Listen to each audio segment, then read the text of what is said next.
Hello everyone, कैसे हो आप सब लोग। आज हम स्टार्ट करने जा रहे हैं अपना नया सब्जेक्ट जिसका नाम है फाइनेंशियल मैनेजमेंट, जिसको हम एफएम के नाम से भी जानते हैं। और आज हम इस सब्जेक्ट में स्टार्ट करेंगे अपना नया चैप्टर जिसका नाम है लेवरेज एनालिसिस। लेकिन लेवरेज एनालिसिस स्टार्ट करने से पहले मुझे ऐसा लगता है कि कुछ चीज़ें हैं जो मुझे आपको समझानी चाहिए और लिखानी चाहिए, ताकि हमारे कंसेप्ट्स क्लियर हो सकें और इस चैप्टर में हमें ज़्यादा दिक्कत ना आए। ठीक है, तो स्टार्ट करते हैं। तो एक एग्ज़ाम्पल मैं आपको दे रहा हूँ, उसको पहले आप सुनेंगे और समझेंगे। ठीक है, मैं आपको समझाना क्या चाहता हूँ। तो एक राम है। मिस्टर राम क्या चाहते हैं, बिज़नेस स्टार्ट करना चाहते हैं। और बिज़नेस स्टार्ट करने के लिए, बातों से तो बिज़नेस स्टार्ट होता नहीं है, तो बिज़नेस स्टार्ट करने के लिए मिस्टर राम को 50 लाख रुपए की ज़रूरत है। ठीक है सर। अब 50 लाख, प्रॉब्लम ये है कि 50 लाख रुपए आए कहाँ से। ठीक है, मिस्टर राम के पास तो है नहीं। तो मैंने पूछा कि 50 लाख कहाँ से आए, तो एक बच्चे ने जवाब दिया कि सर एक काम करते हैं ना, मिस्टर राम को बैंक भेज देते हैं। तो बैंक से क्या करें, मिस्टर राम लोन ले लें। तो ठीक है, मिस्टर राम बैंक गए। लेकिन बैंक से लोन लेने में सबसे बड़ी प्रॉब्लम क्या आती है कि वहाँ हमें क्या देनी पड़ती है, सिक्योरिटी। क्यों? क्योंकि विदाउट सिक्योरिटी कोई भी बैंक लोन नहीं देता। अब राशन कार्ड, आधार कार्ड पे तो लोन मिलता नहीं है कि हम गए और अपना राशन कार्ड लगाया और लोन ले आए। तो हमें सबसे पहले क्या देनी पड़ेगी, सिक्योरिटी देनी पड़ेगी। अगर मिस्टर राम के पास सिक्योरिटी होती तो वो बैंक ही क्यों जाते, उसको बेच कर अपना बिजनेस कर लेते हैं। ठीक है, अब हम मान के चलते हैं कि चलिए सिक्योरिटी का जो अरेंजमेंट था वो भी हो गया। ठीक है, तो बैंक क्या करती है, जब लोन देती है ना, तो उस पर higher rate of interest charge करती है। हायर रेट ऑफ इंटरेस्ट, जैसे कि 12%, 13%, 15% एक्सेट्रा। ठीक है, जब आप कोई नया बिजनेस स्टार्ट करते हो तो वो ऑलरेडी क्या होता है, लॉस में चल रहा होता है। यानी एक बिज़नेस जब हम स्टार्ट करते हैं तो वो स्टार्टिंग लॉस ही होती है। ऐसा नहीं होता कि आपने कोई बिज़नेस स्टार्ट किया और वो अगले दिन से ही क्या वो प्रॉफिट जनरेट स्टार्ट करने हो जाए, पैसों की बारिश होना स्टार्ट हो जाए। तो वो सिर्फ फिल्मों में होता है, मूवीज़ में होता है, वो रियल लाइफ में नहीं होता।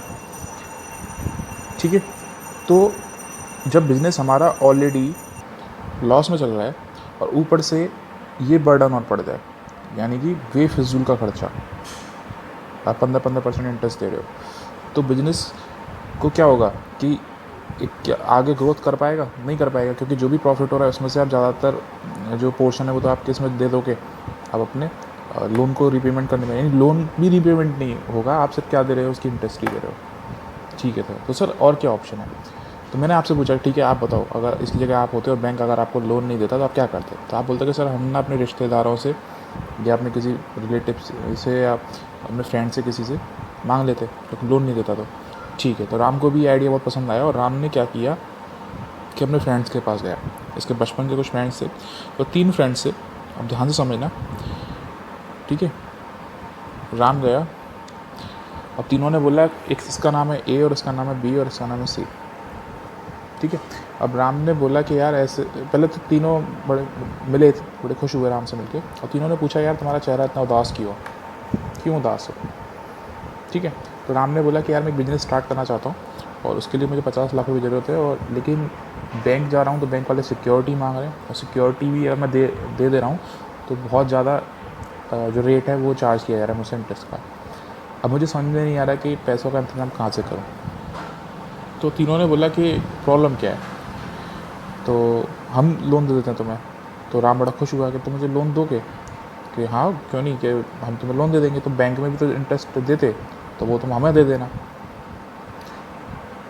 तो अब राम बोला कि यार इंटरेस्ट ही देना होता तो बैंक से ले लो, तुम लोगों से क्या लूँगा। तो फिर तीनों बड़े कन्फ्यूज़ हो गए कि यार हम तुझे लोन देंगे तो बदले में तू हमें क्या देगा। तो राम ने बोला कि तुम मुझे लोन दोगे और मैं इस पैसे से, यानी तुम मुझे 50 लाख रुपये दोगे, मैं इस पैसे से क्या करूँगा, बिजनेस करूँगा। और बिजनेस से जो भी मैं प्रॉफिट कमाऊँगा वो प्रॉफिट तुम, यानी अपना हिस्सा निकाल करके वो तीनों में बांट दूँगा। ये हम लोग डन कर सकते हैं। और जब तक प्रॉफिट ना हो तब तक तुम क्या करो, आराम करना। प्रॉफिट होगा तो तीनों में बांट दूंगा। तो ये जो था वो थोड़ा सा बनिया टाइप का था। तो ए बोला कि यार मुझे तेरे प्रॉफिट से और तेरे लॉस से कोई मतलब नहीं है, मैं तुझे 20 लाख रुपए दे रहा हूँ, ठीक है, और मुझे क्या चाहिए, 5% इंटरेस्ट चाहिए हर साल। तेरा चाहे तेरा प्रॉफिट हो चाहे तेरा लॉस हो, मुझे उससे कोई भी मतलब नहीं है। तो राम ने सोचा कि यार बैंक वाले तो 15% ले रहे थे, 15% पे दे रहे थे, और सिक्योरिटी भी ले रहे थे, यहाँ तो बिना सिक्योरिटी 5% ले गया। तो वो ए मान गया, ठीक है। बी बोला कि देख मैं तैयार तो हूँ, यानी मुझे पैसा नहीं चाहिए, यानी कि मैं इसकी तरह इतना निकम्मा नहीं हूँ, मैं तुझे पैसा दे रहा हूँ, तेरा प्रॉफिट जब हो, यानी प्रॉफिट नहीं होगा मुझे नहीं चाहिए, अपना काम करियो, और जब तेरा प्रॉफिट हो, ठीक है, तो उस प्रॉफिट में से एक फिक्स परसेंट मैं तुझे 15 लाख रुपए दे रहा हूँ, ठीक है, लेकिन एक फिक्स परसेंट, यानी ये नहीं हो कि यार अब तो 10 रुपये ही मिले हैं तो 10 रुपये रख ले, या 20 रुपये मिले हैं तो 20 रुपये रख ले, मुझे वो नहीं समझना। तो मैं कह रहा हूँ जो तेरा प्रॉफिट होगा ना उसमें से सारे खर्चे अपने निकाल लियो, और जो तेरा प्रॉफिट होगा उसमें से मैं 10% क्या करूँगा, मैं अपना, मुझे बदले में अपना प्रॉफिट दे देना, यानी रिटर्न दे देना। सी बोला है कि यार कोई बात नहीं, 15 लाख रुपए मेरे से ले ले, यानी 20 इसने दिए, 15 इसने दिए और 15 इसने दे दिए, और तेरा जो मन करे, यानी पहले इन दोनों को दे देना, इन दोनों पे से बच जाए तो मुझे दे देना, नहीं तो कोई बात नहीं है, ठीक है। बात समझ में आई? यानी ध्यान समझेंगे कि 3 लोग मिले, 3 में से ए क्या कह रहा है कि पैसे ले जाओ, चाहे तुम्हारा लॉस हो चाहे प्रॉफिट हो, मुझे मतलब नहीं है, मुझे आप क्या करोगे, 5% हर साल दे दोगे।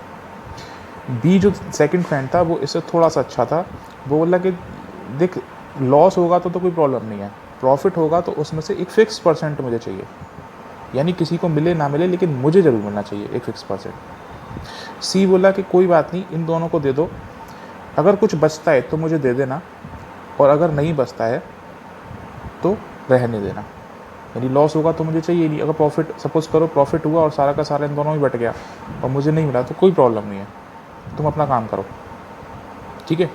ठीक है सर। तो सर इस एग्जांपल से समझ में क्या है, इसका मतलब इसका हमारे चैप्टर से रेलिवेंट क्या है, तो इसका चैप्टर से रेलिवेंट नहीं है लेकिन कंसेप्ट समझाना चाह रहा हूँ। इसको जो बोलते हैं, इसको हम लोग बोलते हैं डिवेंचर होल्डर, यानी इसको हम लोग क्या बोलते हैं, डिवेंचर होल्डर। डिवेंचर होल्डर क्या होता है, डिवेंचर होल्डर एक तरह का लोन होता है, लॉन्ग टर्म लोन होता है, ठीक है।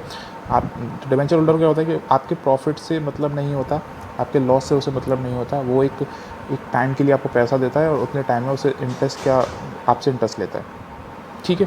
अच्छा, जो कहते हैं कि हमें एक फिक्स परसेंट चाहिए और सबसे पहले चाहिए, उसको हम लोग बोलते हैं प्रेफरेंस शेयर होल्डर, ठीक है। ठीक है बात सर, समझ में आ गई। प्रेफरेंस शेयर होल्डर,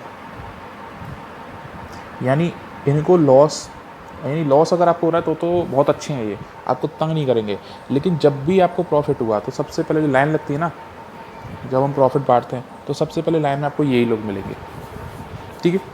और इनको हम बोलते हैं, ये तो सबसे बहुत अच्छे हैं, इनको हम बोलते हैं इक्विटी शेयर होल्डर। क्या बोलते हैं, इक्विटी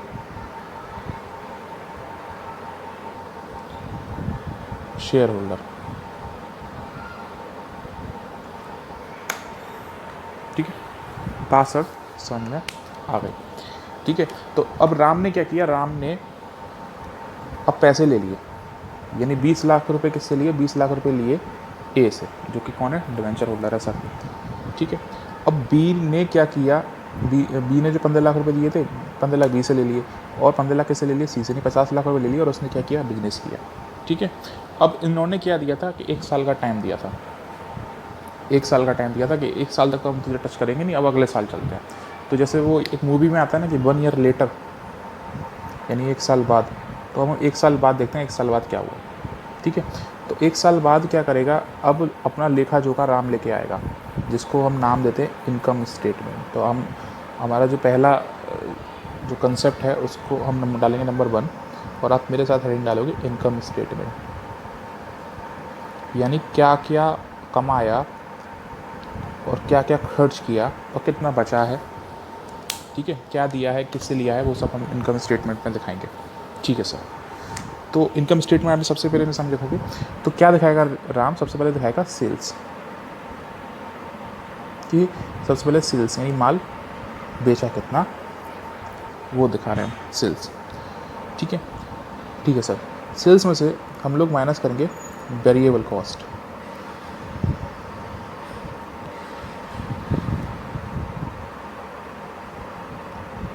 ठीक है, यानी सेल्स में से हम लोग क्या माइनस कर रहे हैं, वेरिएबल कॉस्ट माइनस कर रहे हैं, और इसको हम क्या नाम देते हैं, कंट्रीब्यूशन। ठीक है सर। अब कंट्रीब्यूशन में से हम लोग क्या माइनस कर रहे हैं, फिक्स्ड कॉस्ट।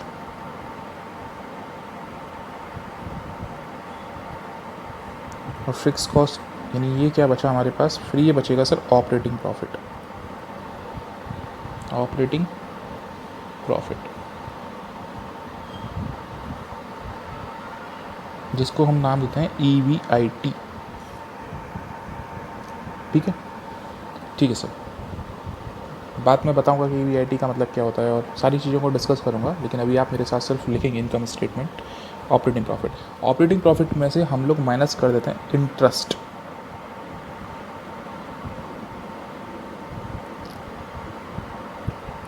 ठीक है,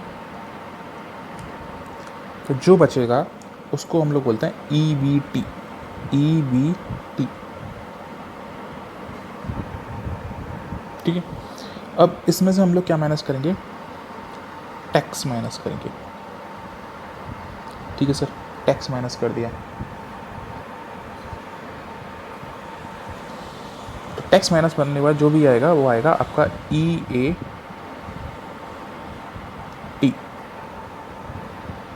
ठीक है सर, इसमें से अब हम लोग क्या माइनस कर रहे हैं, प्रेफरेंस डिविडेंड।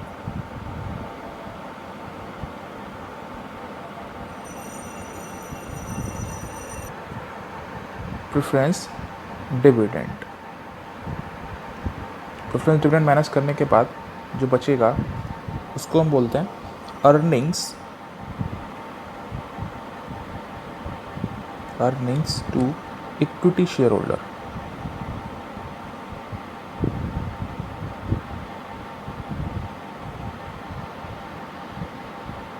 ठीक है, ये हो गया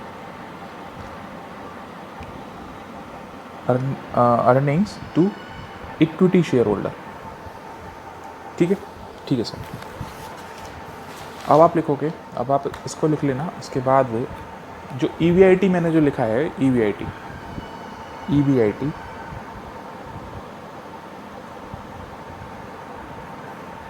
इसको हम लोग बोलते हैं अर्निंग बिफोर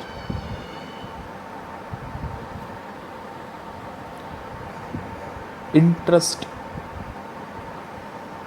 एंड टैक्स।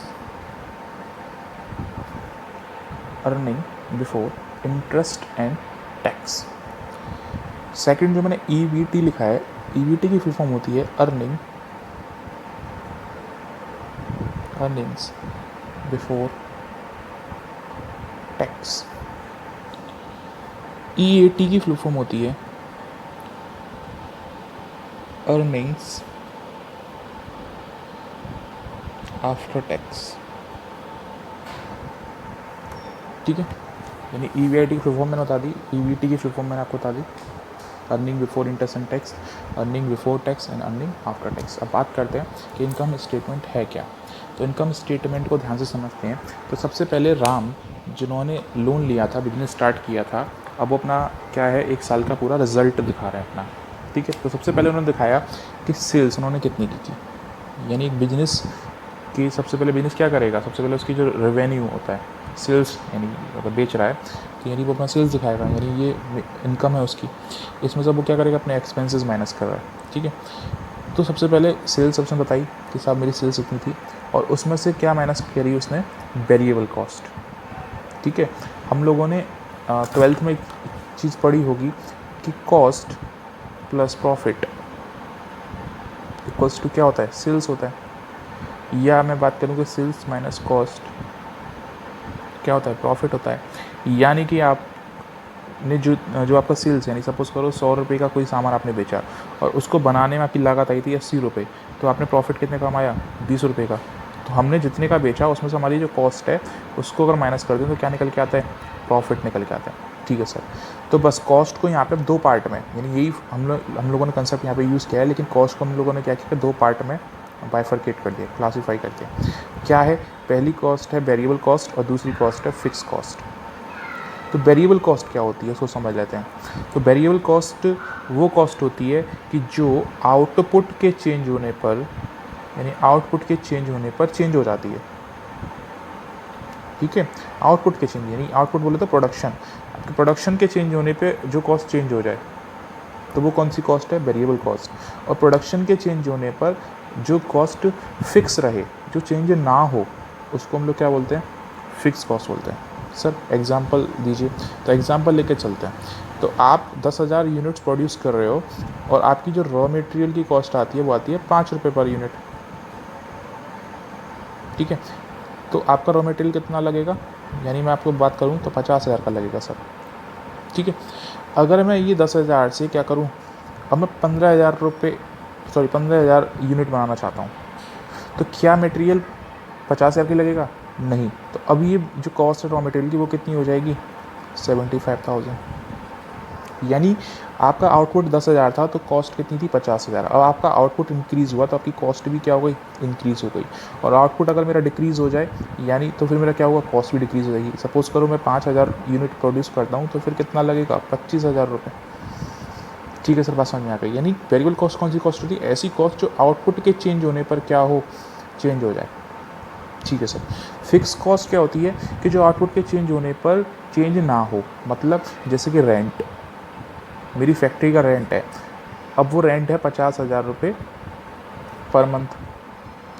तो मैं चाहे 10,000 यूनिट प्रोड्यूस करूं, या मैं 15,000 यूनिट प्रोड्यूस करूं, या मैं 20,000 यूनिट प्रोड्यूस करूं, या मैं बिल्कुल भी यूनिट प्रोड्यूस ना करूं, यानी वहाँ पे मैं भजन कीर्तन करवाऊं फैक्ट्री में लेबर से, तो क्या होगा, मेरा रेंट पे भी फ़र्क पड़ेगा नहीं, क्योंकि मुझे रेंट देना है तो देना ही है। यानी 10,000 रुपये अगर मुझे देने हैं, 10,000 यूनिट बना रहा हूँ तो 50,000 देने हैं, तो 50,000 देने हैं।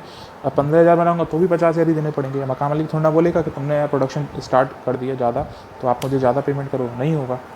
तो उसके क्या होता है, उसके अलग टर्म्स होती हैं, यानी उसकी अलग टर्म्स होती हैं कि कब से किराया बढ़ना है, लेकिन प्रोडक्शन के हिसाब से किराया नहीं बढ़ता।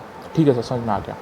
तो अब आ जाते हैं वापस इनकम स्टेटमेंट पे। तो इनकम स्टेटमेंट में क्या करना है, सेल्स है, सेल्स में से हम लोग वही कर रहे हैं, सेल्स में से हम लोग क्या करेंगे, कॉस्ट माइनस करेंगे। ठीक है, और वो कॉस्ट माइनस करके क्या आएगा, हमारा प्रॉफिट आएगा। तो सेल्स में सबसे पहले हमने लोगों ने क्या किया, वेरिएबल कॉस्ट को माइनस किया, यानी जो भी हमारी वेरिएबल कॉस्ट है उसको हम लोगों ने क्या कर दिया, माइनस कर दिया। तो आप ध्यान रखोगे तो एक क्वेश्चन बनती है कि सेल्स में से सेल्स में से वेरिएबल कॉस्ट को माइनस करेंगे तो क्या निकल के आता है, कॉन्ट्रीब्यूशन निकल के आता है।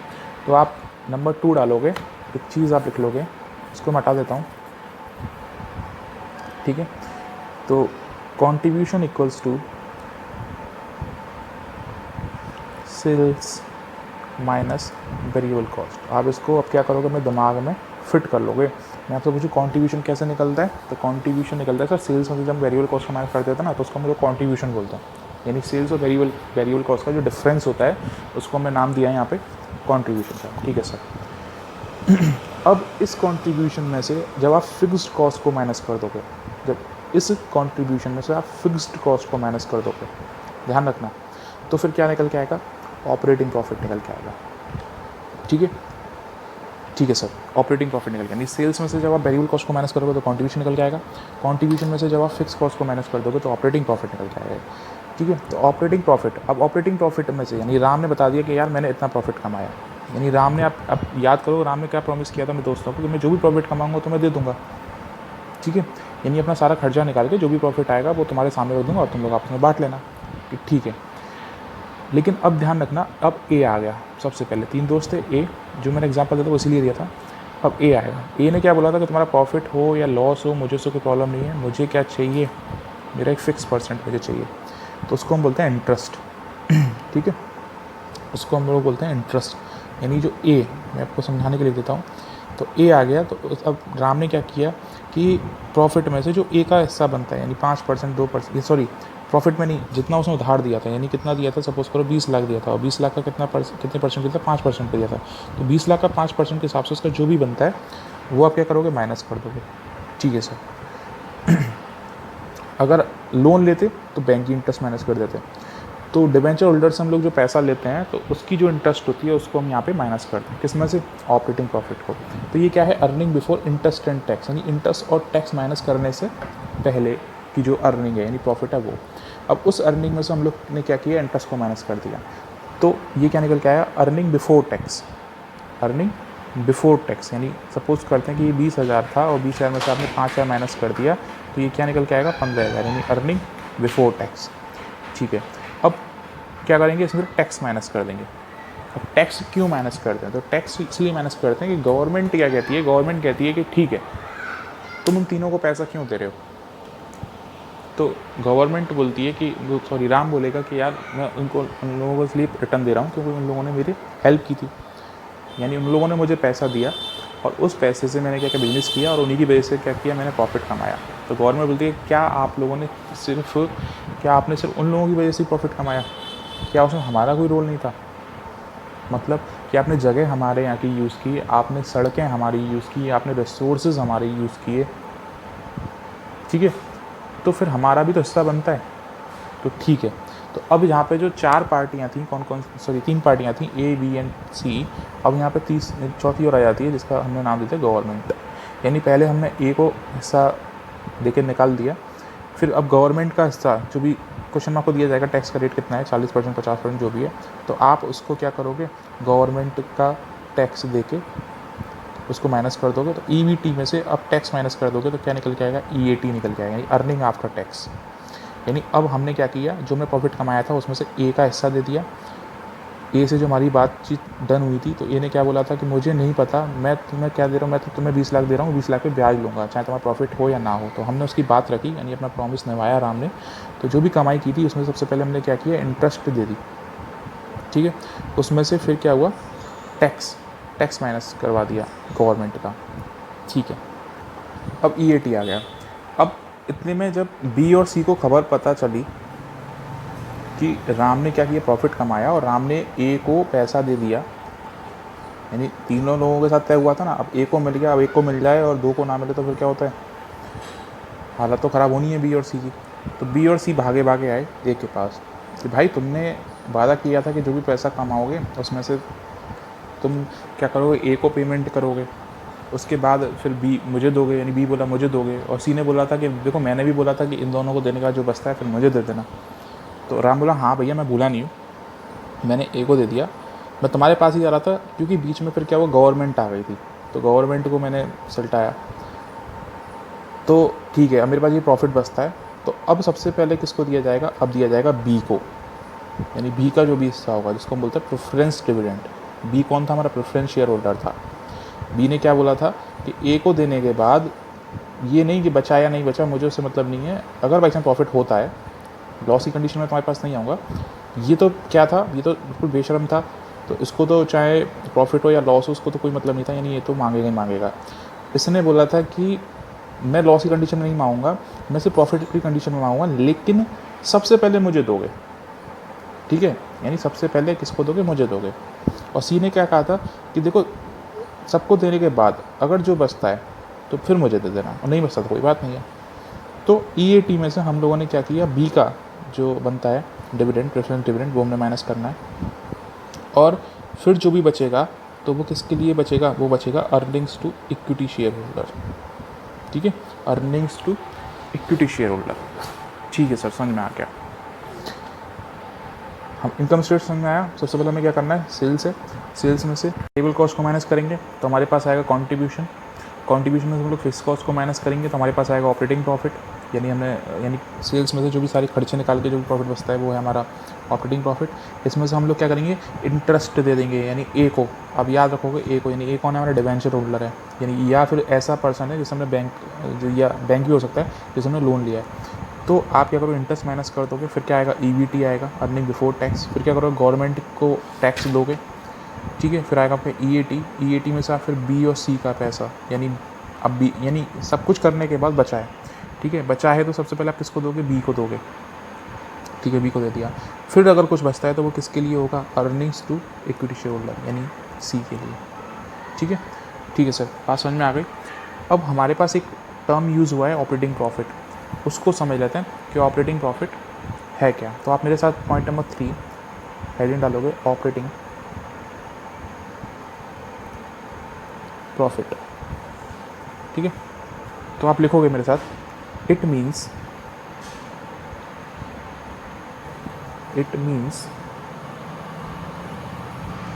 द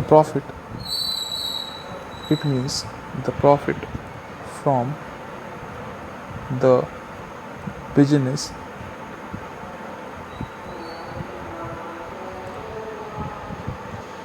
activities it is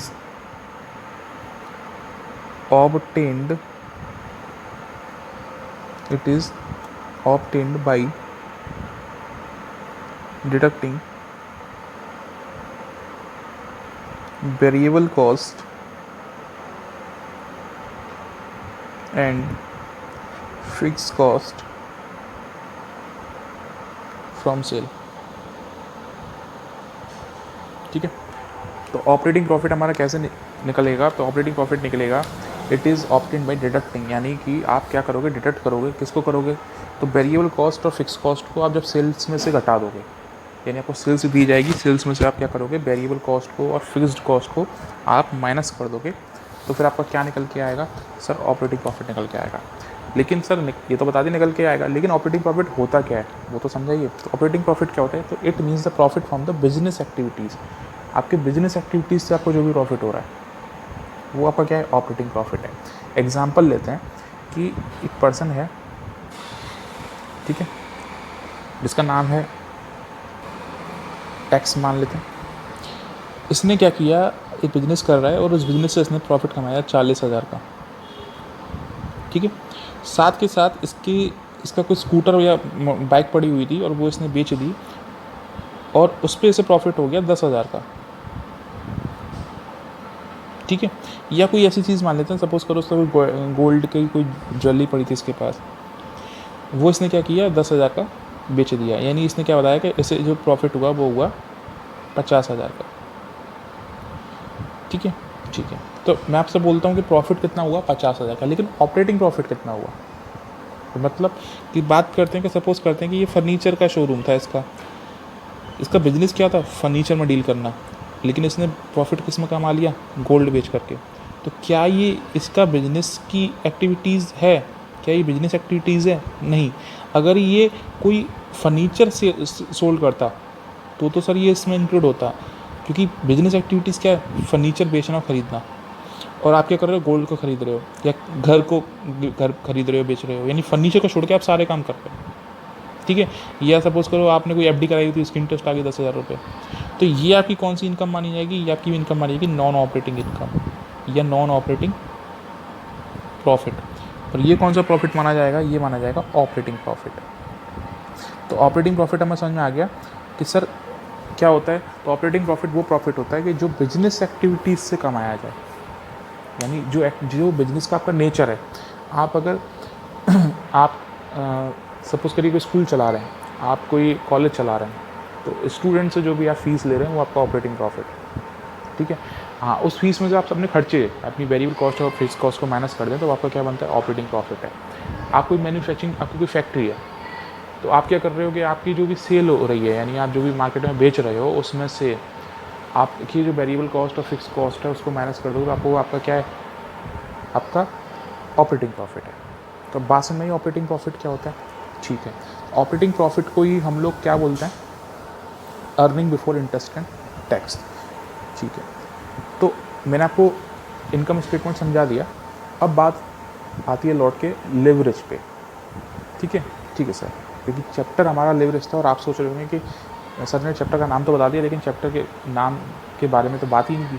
तो अब मैं आपको चैप्टर समझाऊंगा, क्योंकि मुझे क्या है आपको समझाना है। चाहता तो मैं भी फॉर्मूले और लोगों की तरफ फॉर्मूला लगाता और सीधा क्वेश्चन स्टार्ट करता, लेकिन मुझे लगा कि आप लोगों को सबसे पहले समझना चाहिए कि हम इसे पढ़ क्यों रहे हैं क्या है चीज़, पढ़ क्यों रहे हैं। तो लिवरेज की बात करते हैं।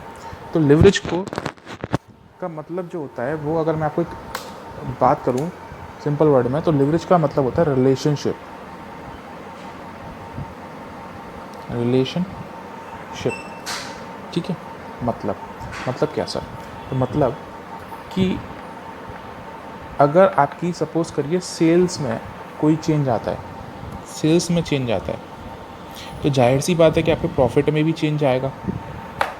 अगर मैं सेल्स को बढ़ाता हूँ तो फिर क्या होगा, आपकी प्रॉफिट भी बढ़ेगा या घटेगा, जो भी रीज़न होगा, ठीक है। अगर आपके प्रॉफिट में कोई भी चेंज आएगा तो आपका टैक्स भी चेंज हो सकता है, क्योंकि वो भी प्रॉफिट में निकलता है। आपका ये भी चेंज हो जाएगा, ये भी चेंज हो जाएगा, ठीक है।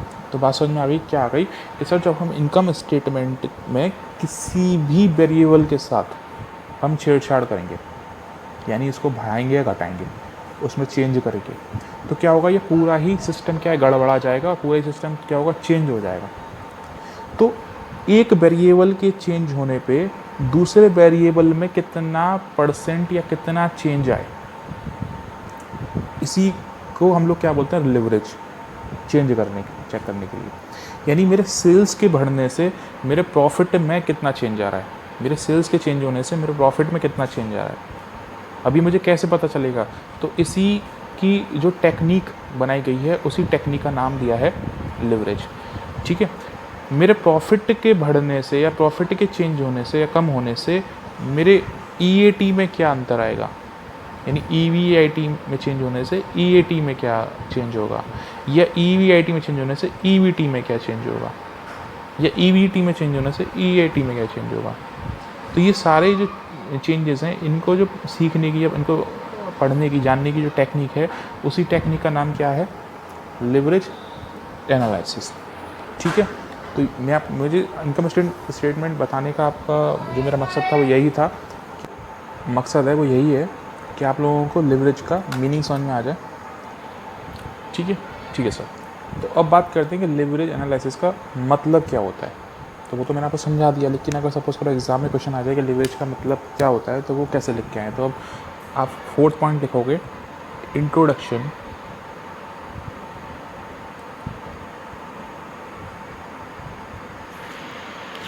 ऑफ लिवरेज, ठीक है, इंट्रोडक्शन ऑफ लिवरेज। तो इसमें आप लोग लिखोगे मेरे साथ, it means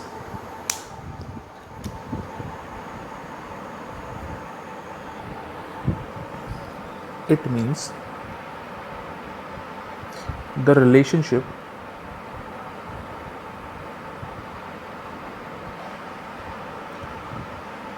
between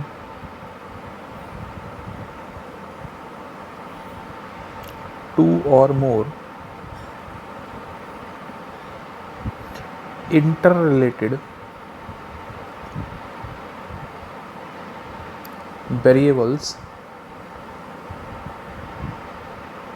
in financial analysis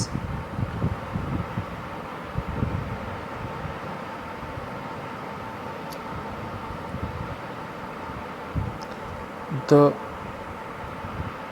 relative variable may be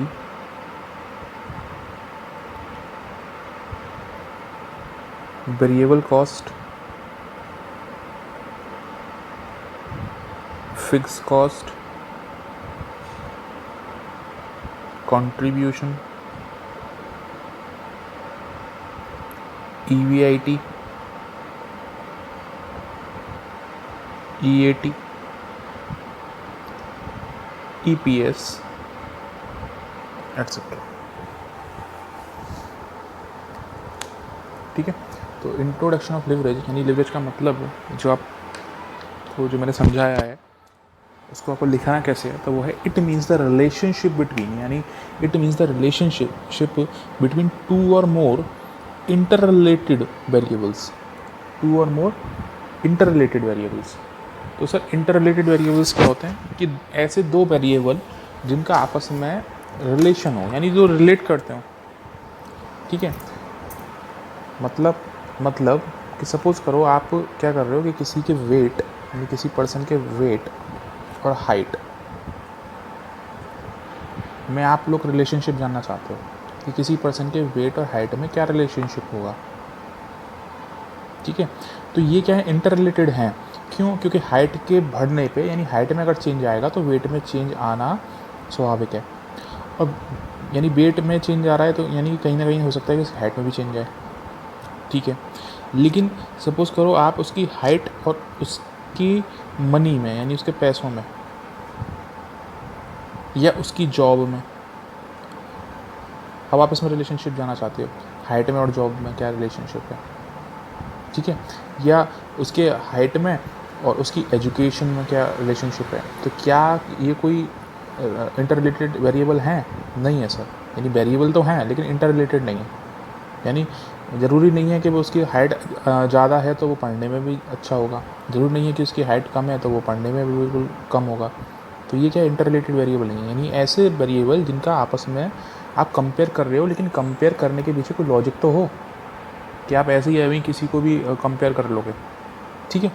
ठीक है सर। तो it means the relationship between the two और मोर, यानी जब आप दो और दो से ज़्यादा इंटर रिलेटेड वेरिएबल्स को का आप फाइनेंशियल एनालाइज करते हो, ठीक है।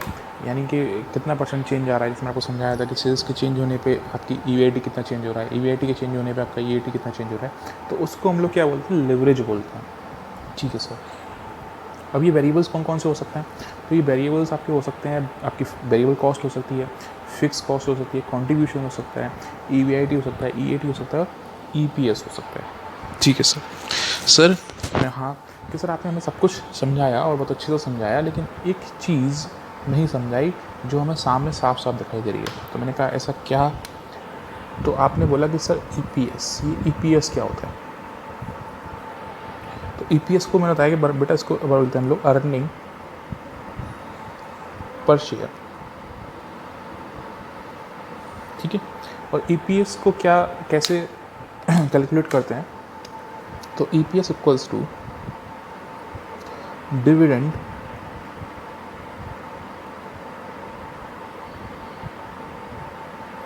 Available to share holders divided by total number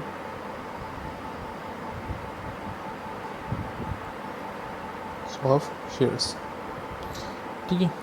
यानी कि जब आप डिविडेंड को, यानी जो भी आपने इनकम कमाई, जो भी आपने की अर्निंग है, उसको डिवाइड कर देते हो टोटल नंबर ऑफ शेयर्स थे, तो वो आपका क्या निकल के आता है? ईपीएस निकल के आता है। मतलब ऐसे समझो कि सपोज़ करो डिविडेंड है 2 लाख रुपए, 2 लाख रुपए।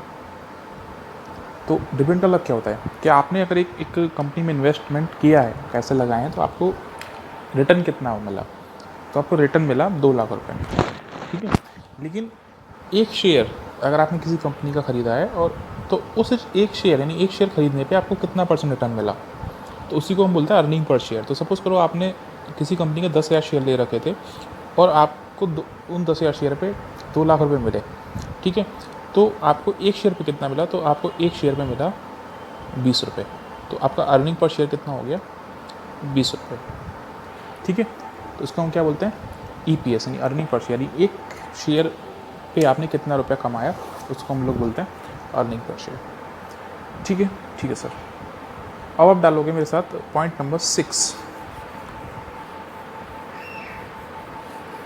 Point number 6, types of leverage. Point number 6, types of leverage, ठीक है। तो 3 टाइप्स के लेवरेज होते हैं। कौन कौन से होते हैं? तो पहला होता है आपका ऑपरेटिंग लेवरेज, ठीक है। दूसरा होता है आपका फाइनेंशियल लेवरेज और तीसरा होता है कंबाइंड लेवरेज। तो मैं आपको लिखा देता हूँ। तो पहला होता है ऑपरेटिंग लेवरेज, इसमें पहला होता है ऑपरेटिंग लेवरेज,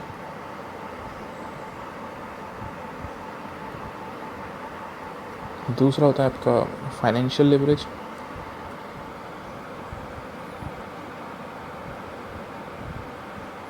तीसरा होता है आपका कंबाइंड लेवरेज, ठीक है। ठीक है सर। तो सबसे पहले हम लोग पढ़ते हैं अपना ऑपरेटिंग लेवरेज कौन सा होता है। तो हमारा जो पहला है वो है operating leverage.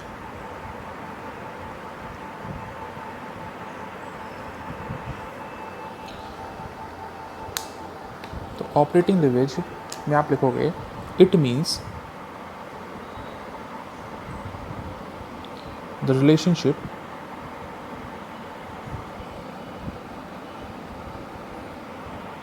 which arises due to reason of business operating activities। ठीक है, it means the relationship between it means the relationship which arises due to reason of business operating activities। यानी कि आपकी जो बिजनेस की ऑपरेटिंग एक्टिविटीज़ में क्या change आ रहा है। ठीक है, ऑपरेटिंग एक्टिविटीज़ आपको पता हो तो कौन कौन सी थी। ऑपरेटिंग एक्टिविटीज़ थी आपकी सेल्स, आपकी वेरिएबल कॉस्ट, आपकी फिक्स कॉस्ट, आपका कॉन्ट्रीब्यूशन, आपका EBIT। तो यानी इन चीज़ों में आप ध्यान करो तो आपका जो इनकम स्टेटमेंट था वो था आपका पहले सेल्स माइनस वेरिएबल कॉस्ट, फिर आपका निकल के आता था कॉन्ट्रीब्यूशन में आप लोग फिक्स कॉस्ट माइनस करते थे तो EBIT। यानी सेल्स से लेकर EBIT, यानी इन दोनों के बीच में कोई भी चेंज हो रहा है, सपोज वो सेल्स चेंज हो रही है तो उसका क्या चेंज आ रहा है नीचे तक, यानी क्या इफेक्ट आ रहा है, तो उसको समझने के लिए सेल्स और EBIT यानी इन दोनों के बीच में जो भी चेंजेस आ रहे हैं, कुछ भी चेंजेस आ रहे हैं, अब वो किस रीजन से आ रहे हैं और कितना इफेक्ट उसका पड़ेगा, उसको जानने के लिए जो लिवरेज है उसको हम नाम दिया है कौन सा, ऑपरेटिंग लिवरेज। ठीक है सर। इसका जो फॉर्मूला होता है वो आप लिख लोगे। तो operating leverage equals to contribution upon EBIT। ठीक है, EBIT को फिर से लिख देता हूँ। तो EBIT का मतलब होता है earning before interest and tax. ठीक है सर। अब हम समझते हैं कि इसका ऑब्जेक्टिव क्या है, इसको क्यों पढ़ा जाता है और ऑपरेटिंग लेवरेज का ऑब्जेक्टिव क्या है। तो आप अब लोग मेरे साथ हेडिंग डालोगे objective.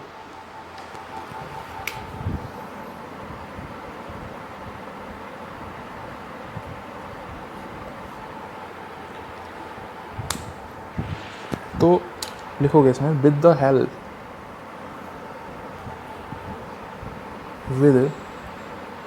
The help of this leverage we come to know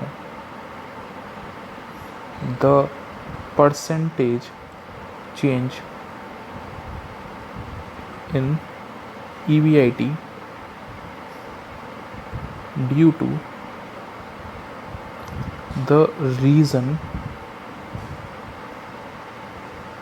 of percentage change in sales।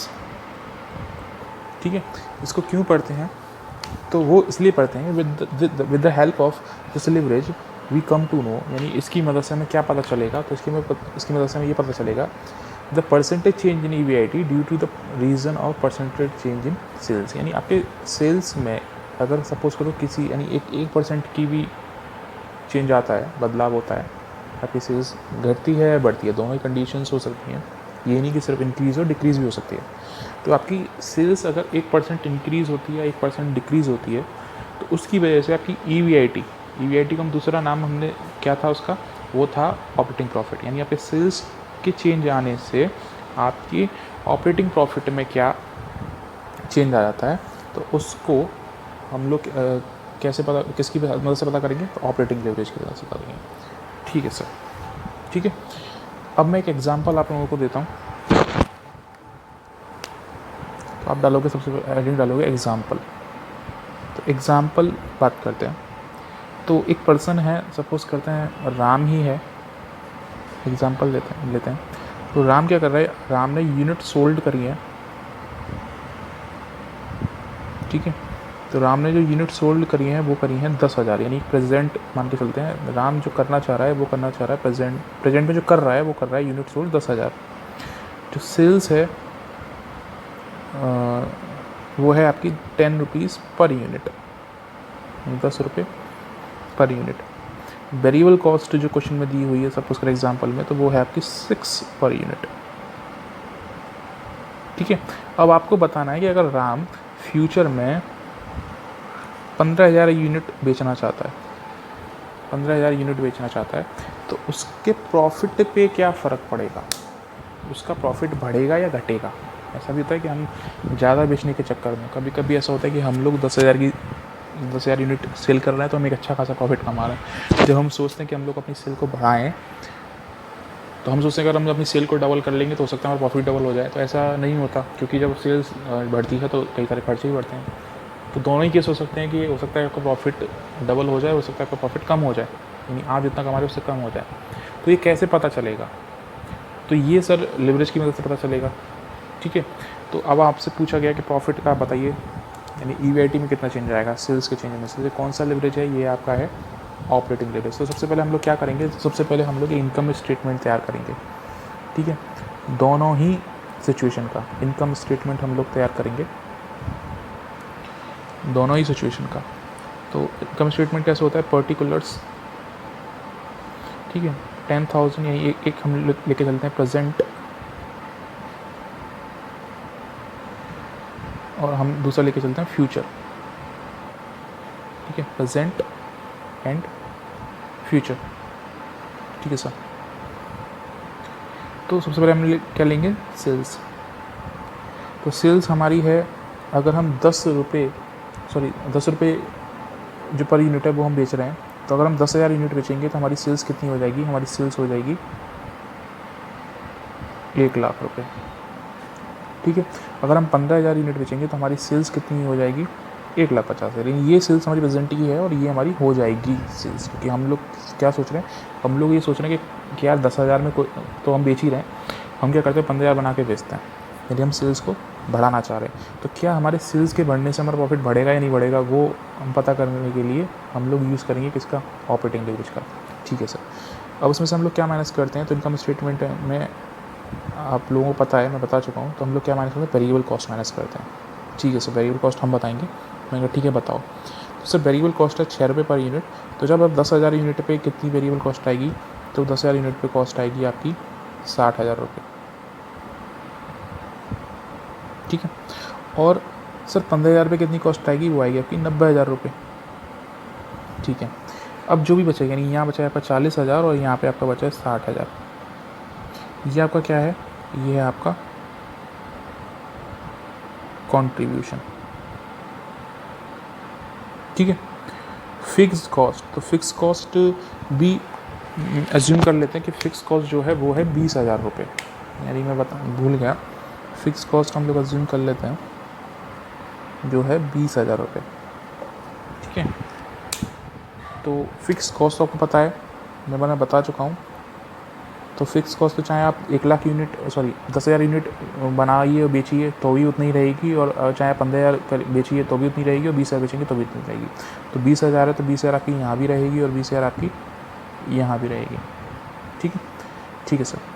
तो अब आपका क्या आ गया, अब आपका आ गया ईवीआईटी, ठीक है। तो ईवीआईटी में क्या आया आपका, यहाँ आ गया आपका 20,000 रुपये, और यहाँ आपका कितना है 40,000 रुपये। तो हमें पता क्या चला, तो हमें पता ये चला कि आपका जो प्रॉफिट था, यानी आपका सेल्स, आप सेल्स को क्या कर रहे थे, 50% बढ़ा रहे थे। आप 10,000 की से आप क्या कर रहे थे, 15,000 कर रहे थे, 10,000 से आप लोग क्या कर रहे थे, 15,000 कर रहे थे, यानी कितना बढ़ा रहे थे, 50% बढ़ा रहे थे। और आपका प्रॉफिट क्या हो गया, आपका प्रॉफिट जो था वो 20,000 से क्या हो गया, 40,000 हो गया। तो हमें बात समझ में आती है कि आपकी 50% सेल्स बढ़ाने से आपका प्रॉफिट 100% बढ़ जाता है, यानी जितना है उसका डबल हो जाता है। बात समझ में, आपके 50% सेल्स के बढ़ाने से आपका जो प्रॉफिट है वो कितना हो जाता है, आपका डबल हो जाता है, 100% बढ़ जाता है। तो क्या फ़ायदे का सौदा है? यस, डेफिनेटली फ़ायदे का सौदा है। आपको प्रॉफिट सेल्स बढ़ानी चाहिए, ठीक है, हम सेल्स बढ़ाएंगे। ठीक है, तो ये हमें किसकी मदद से पता चला? ये हमें पता चला ऑपरेटिंग लेवरेज की मदद से। ठीक है, ठीक है सर, ठीक है। एक चीज़ मैं आपको बताना चाहता हूँ कि मैंने जो फॉर्मूला आपको बताया था, कॉन्ट्रीब्यूशन अपॉन EBIT, जो भी हमने लिखा है, आप देखिए पेज पर लट के या उसी पेज पर होगा, operating leverage equals to contribution upon EBIT। ये कब यूज़ होगा? और एक जो फॉर्मूला है वो मैं आपको पहले, चलो मैं दूसरा फॉर्मूला बता देता हूँ, वो आप लिख लीजिए। तो इसको मैं हटा देता हूँ, यहाँ लिखता हूँ मैं। दूसरा फॉर्मूला है डिग्री ऑफ ऑपरेटिंग लेवरेज। आप हेडिंग अर्ली डाल लोगे, operating of degree of operating leverage, जिसको हम लोग शॉर्ट बोलते हैं DOL। DOL equals to percentage change in EBIT upon percentage change in sales. इसको आप लिख लोगे degree of operating leverage, DOL equals to percentage change in EBIT upon percentage change in sales. तो दो फॉर्मूले हमारे पास हो गए। दो फॉर्मूले कौन कौन से हो गए? एक हो गया आपका कॉन्ट्रीब्यूशन अपॉन EBIT और एक हो गया आपका percentage change in EBIT upon percentage change in sales. तो इन दोनों का यूज़ कैसे होगा और कब होगा वो आपको समझाता हूँ। ठीक है, ये सिचुएशन सपोज करिए ये है, ठीक है। अभी मैं सोचता हूँ कि फ्यूचर वाला है नहीं क्वेश्चन में, ये फ्यूचर वाला है नहीं, मैं इसको क्या करता हूँ, मैं इसको कवर कर देता हूँ। ठीक है, ये फ्यूचर है नहीं। मैं आपसे पूछता हूँ कि सेल्स का और EBIT का आप क्या करिए, रिलेशनशिप बताइए मुझे। ठीक है, या मैं आपसे पूछता हूँ, आपको सिर्फ एक ही का डेटा दिया हुआ है, यानी आपको एक ही बार का, मतलब एक साल का ही डेटा दिया हुआ है, यानी आपको सिर्फ इनकम स्टेटमेंट दिया हुआ है, और आपसे पूछा जाता है कि आप ऑपरेटिंग लेवरेज कैलकुलेट करिए। आप ऑपरेटिंग लेवरेज कैलकुलेट करिए।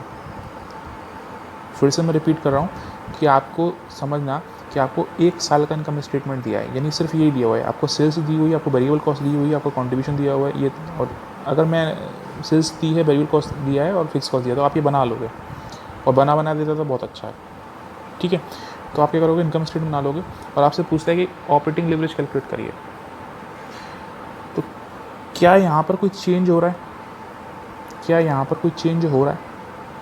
आप बोलोगे सर नहीं हो रहा, तो ये वाला फॉर्मूला नहीं लगेगा। कौन सा लगेगा? Contribution upon EBIT।